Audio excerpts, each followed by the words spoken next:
दोस्तों नमस्कार। कक्षा 12वीं विषय हिंदी त्रैमासिक परीक्षा मध्य प्रदेश। दोस्तों आपके लिए मैं लेकर आ चुका हूं मोस्ट इम्पोर्टेंट प्रश्न जो आपके सिलेबस पर आधारित है और ये आपकी त्रैमासिक परीक्षा के लिए बेहतर साबित होंगे कक्षा 12वीं वालों के लिए। सब्जेक्ट आप देख सकते हैं विषय हिंदी है। काफ़ी मोस्ट क्वेश्चन आपको इस वीडियो के माध्यम से देखने को मिलेंगे। और आपको मैं एक बात बता दूं, आप सभी स्टूडेंट्स के लिए हमने प्लेलिस्ट बना दी है। प्लेलिस्ट को आप विजिट करिए, उसमें आपको सभी विषय के वीडियो देखने को मिलेंगे। तो आइए दोस्तों स्टार्ट करते हैं हिंदी विषय का मोस्ट इम्पोर्टेंट क्वेश्चनों का संग्रह। देखिए दोस्तों, त्रैमासिक परीक्षा में जिस प्रकार से प्रश्न पूछे जाना है उसी प्रकार से प्रश्न आपको मैंने बताए हैं और वही सिलेबस है। देखिए सभी प्रश्न हल करना अनिवार्य है। पहला प्रश्न देखिए, सही विकल्प चुनकर लिखिए। इसमें है मधुशाला किसकी रचना है। यहाँ पर मैं कुछ कृतियों के नाम लिख रहा हूँ, उसको आप अच्छे से याद रखेंगे, ठीक है। मधुशाला, मधुबाला, मधुबाला, इसके बाद में मधु कलश, मधु कलश, और नंबर 4 है क्या भूलूं क्या याद करूं, क्या भूलूं क्या याद करूं। ये जो रचनाएं हैं दोस्तों, ये हरिवंश राय बच्चन की रचनाएं हैं, ठीक है। तो आप याद रखना इनको। तो इसका करेक्ट आंसर याद रखना, मधुशाला किसकी रचनाएं, हरिवंश राय बच्चन की।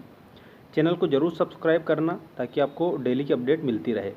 इसके बाद में आपका दूसरा जो प्रश्न है वो इस प्रकार है। काफ़ी बेहतर प्रश्न मैंने लिए हैं। शांत रस का स्थायी भाव क्या है। आपके ऑप्शन है निर्वेद, हास, शोक या क्रोध। अब यहाँ पर जितने भी ऑप्शन दिए उन सभी के स्थायी भाव सुनिए। हास किसका स्थायी भाव है, तो ये हास्य रस का है, हास्य रस। इसके बाद में शोक किसका स्थायी भाव है, तो करुण रस का स्थायी भाव है, करुण रस।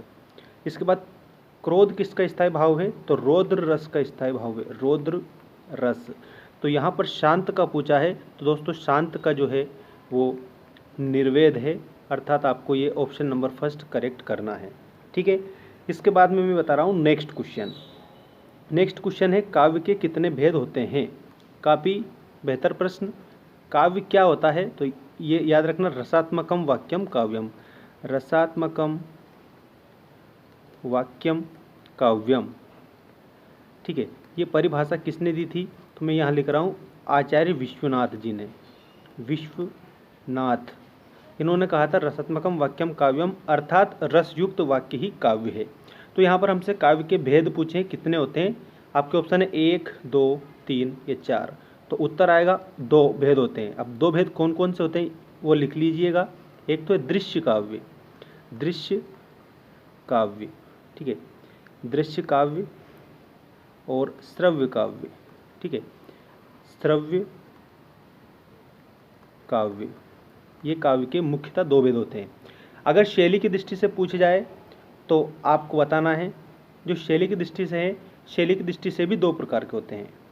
पहला है प्रबंध काव्य और दूसरा है मुक्तक काव्य, मुक्तक, ठीक है, प्रबंध काव्य और मुक्तक काव्य, ये शैली की दृष्टि से। और यहाँ पर सीधे से पूछे काव्य के कितने भेद होते हैं, 2 भेद होते हैं। कौन कौन से हैं, दृश्य काव्य है और श्रव्य काव्य है। दृश्य काव्य ऐसा काव्य होता है जिसमें हम देखकर रसास्वादन करते हैं एवं सुनकर रसास्वादन करते हैं। और श्रव्य काव्य ऐसा काव्य होता है जिसका रसास्वादन मतलब आनंद की अनुभूति हम सुनकर करते हैं, वो श्रव्य काव्य होता है, ठीक है। अब मैं बता रहा हूँ नेक्स्ट क्वेश्चन। महाकाव्य में सर्ग होते हैं, महाकाव्य में सर्ग होते हैं। महाकाव्य सबसे पहली बात तो याद रखना, महाकाव्य में वर्णन किया जाता है विस्तार पूर्वक, मतलब विस्तृत होता है ये, ठीक है। महाकाव्य में सर्ग होते हैं, ऑप्शन देखिए 1, 2, 3 या 8। तो दोस्तों यहाँ पर याद रखना है, यहाँ पर 7 से अधिक सर्ग होते हैं महाकाव्य में, 7 से अधिक, ठीक है। अब अधिक कितने ही हो, तो यहाँ पर 8 दिया है तो 8 हम करेक्ट करेंगे।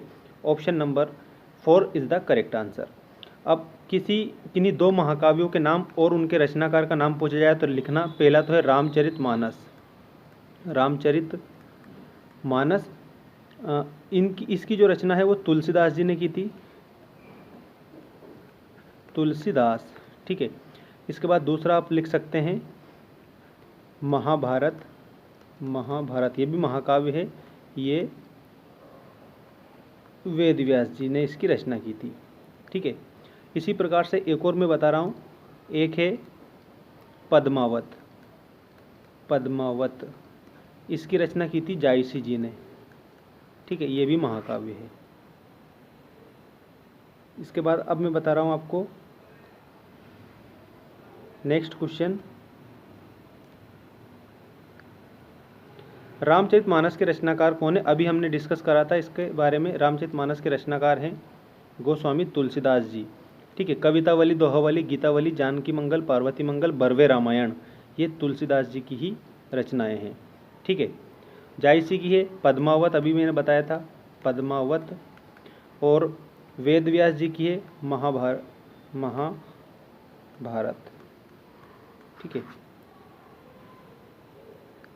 इसके बाद में नेक्स्ट क्वेश्चन देखिए, पद्मावत की रचना किसने की?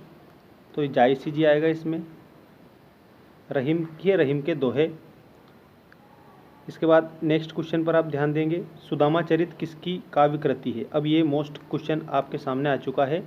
देखो, सुदामा चरित आपने सुना होगा, देखी सुदामा की दीन दशा, करुणा करके करुणानिधि रोए, पानी परात को हाथ छुए नहीं, नैनन के जल से पग धोए। सुदामा चरित से लिया गया पंक्तियां हैं ये। सुदामा चरित नरोत्तम दास की रचना है, और सुदामा चरित जो है वो आपका खंड काव्य है। खंड काव्य, सुदामा चरित क्या है? तो याद रखना खंड काव्य है। किसी एक खंड काव्य का नाम बताइए, सुदामा चरित। ठीक है, और भी खंड काव्य है, जैसे रश्मि रथी। रश्मि रथी किसकी है? दिनकर जी की है, रामधारी सिंह दिनकर। इस प्रकार से याद रखेंगे। इसके बाद में महाभारत निम्न में से क्या है? ऑप्शन देखिए, खंड काव्य है, महाकाव्य है, आख्यानक गीतियाँ हैं। तो ये महाकाव्य है, अभी बात करी थी हमने। ऑप्शन नंबर सेकंड आपका करेक्ट होगा। इसके बाद में आदिकाल की रचनाओं में प्रधान रस कौन सा है? आदिकाल, आदिकाल का सीधा सा मतलब आप याद रखना, हिंदी का पहला काल, हिंदी का प्रथम काल भी बोला जाता है, तो इसको प्रथम काल। तो आदिकाल की रचनाओं का प्रधान रस है वीर रस है, क्योंकि युद्धों का सजीव वर्णन किया है। वीर रस इसमें पाया जाता है। वीर रस का स्थायी भाव होता है उत्साह। इसके बाद नेक्स्ट क्वेश्चन देखेंगे, आदिकाल की समय अवधि क्या है? आदिकाल की जो समय अवधि है ना, ये आपको याद रखना है 1050 से लेकर के तो 1375 आदिकाल की समय अवधि है। और किसके अनुसार है? आचार्य रामचंद्र शुक्ल के अनुसार। रामचंद्र शुक्ल। ठीक है, तो इसे आप सभी क्वेश्चनों के आंसर इसी प्रकार से कंप्लीट करेंगे। ये त्रैमासिक परीक्षा के लिए मोस्ट क्वेश्चन मैंने बता दिए, हिंदी कक्षा 12वीं मध्य प्रदेश। चैनल को सब्सक्राइब करना ताकि आपको मोस्ट जो चीज़ें हैं हमारे चैनल पर मिलती रहे। Thank you so much.